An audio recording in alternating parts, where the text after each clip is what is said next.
The investigation into the police shooting death of Walter Scott in South Carolina continues. Officer Michael Slager, he remains in jail, charged with murder, and of course he's lost his job.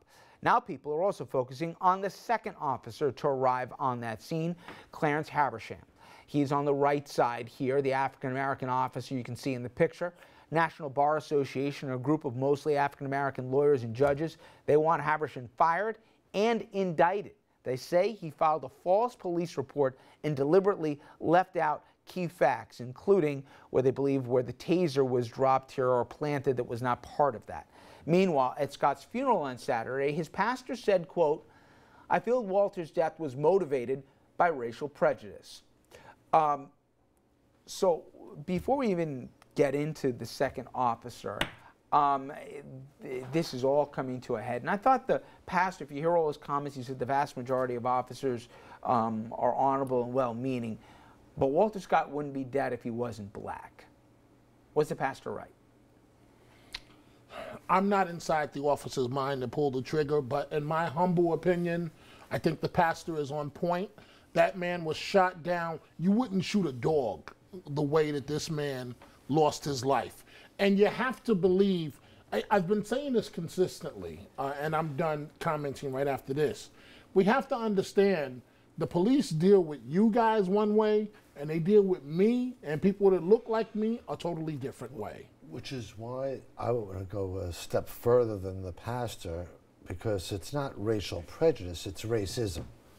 And if you don't know that racism is still alive and well in America, you just have to watch this week's news. That doesn't mean that the majority of police officers aren't good and honorable people, but it means that in some cases, the instruments of the state are inherently racially prejudiced, and that's racism by definition.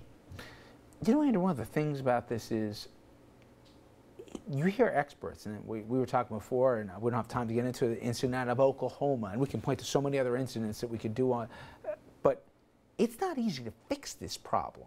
As much as we say, oh, it's clearly right and wrong, of course it is. But they explain, with all the training that these guys got, when the adrenaline's going and somebody runs, it's not that it's a mitigating factor. The guy should be in jail for what he did from the video, what happened in South Carolina, period, end of story. But they're trying to, they're explaining that, like, what this guy did was reprehensible. But with all the stuff that's contributing to this, it's not that easy to fix this overnight. That's why Ray Kelly's reaction is so interesting.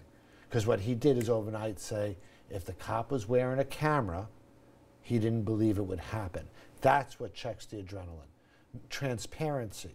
And we have cameras that were on in Oklahoma where they show the guy literally dying in front of us. It's not necessarily perfect, but if you want something that checks it, have transparency. It won't end it, but it will certainly help. And I also think that's why I really think that this second cop should be prosecuted.